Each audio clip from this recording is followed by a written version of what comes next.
So what's up guys, welcome to CSS tutorial, and in this class we will see how to give gradient. So in order to give the gradient, I will first of all create one division, and inside of that I will write few words by making use of this lorem. I will have two paragraphs, and now I will be giving some properties on this division. I will give the class. I will give the class as a division 1, and I will say dot div1, and inside of this I will say uh,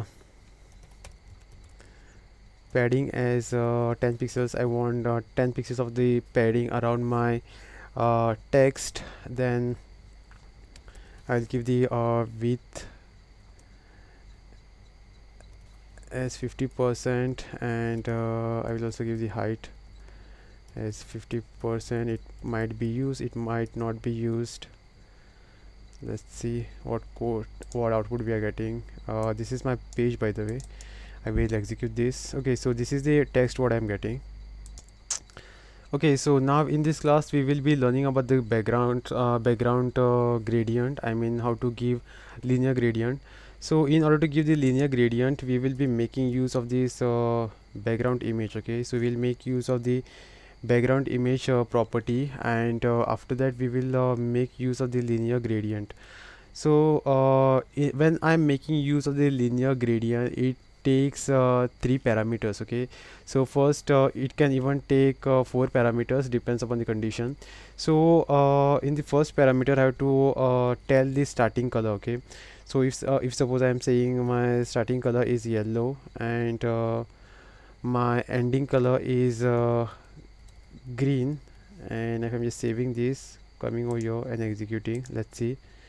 Okay, so this is the output what I'm getting. Okay, so my starting color is yellow and ending color is green. Okay, it is executing from the top to the bottom, and this is a kind of a gradient I can give to my elements. You can even give this gradient property to any element, heading, paragraphs, then tables also. Okay, so these are the use of the this is how you can make use of the linear gradient for 2 parameters. If suppose I want to tell the position or direction, then I will making use of the third parameter, which goes over here.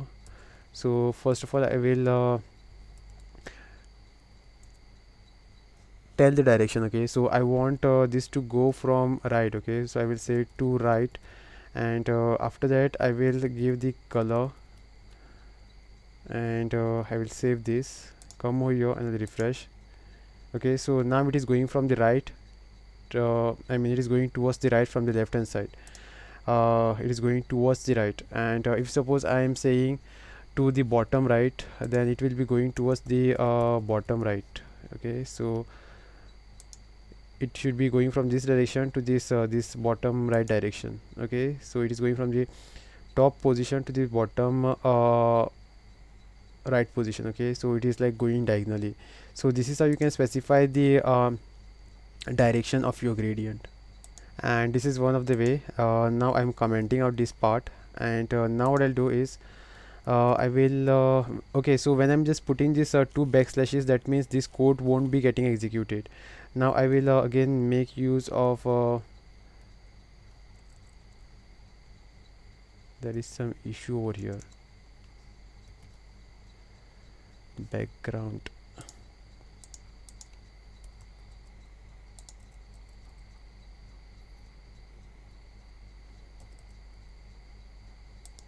Okay, so I will copy this division and I will paste this down below, and instead of calling it div1, I will say this is the div2.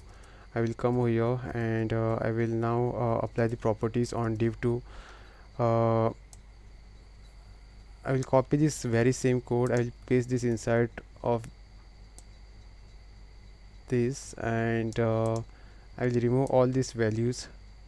And now suppose I want to give the 3 colors, then I can do that also. First my color will be going is yellow, then I will put white color, and after that I will put green color. Okay, and if I'm just saving this, coming over here and refresh, Okay, so now I'm getting two divisions. Okay, so I want a little bit of margin. Okay, margin is basically the spacing between two elements. So I will give 10 pixels, and over here also I will give the margin as 10 pixels, and now I'll be having some little bit of space between these two boxes. Okay, so now this is the way in which you can give three colors. First is yellow, then white, then green. Okay, first is yellow, then white, then green, and this is how you can give the three colors inside of the gradient. Okay, so thanks for watching. This was all about the gradient and how you can give gradient to your any element. You can even apply these properties on the paragraph and the heading also. Okay, so now if I'm just coming over here and making use of the heading, this is my head, and if suppose I want to apply these properties on this head h1, then I will directly give the name of the element, and I will copy this, paste it over here. This is not required. I will save, refresh. Okay, so as can be seen, same properties have been applied on my heading also. Okay, so thanks for watching. This was all about gradient.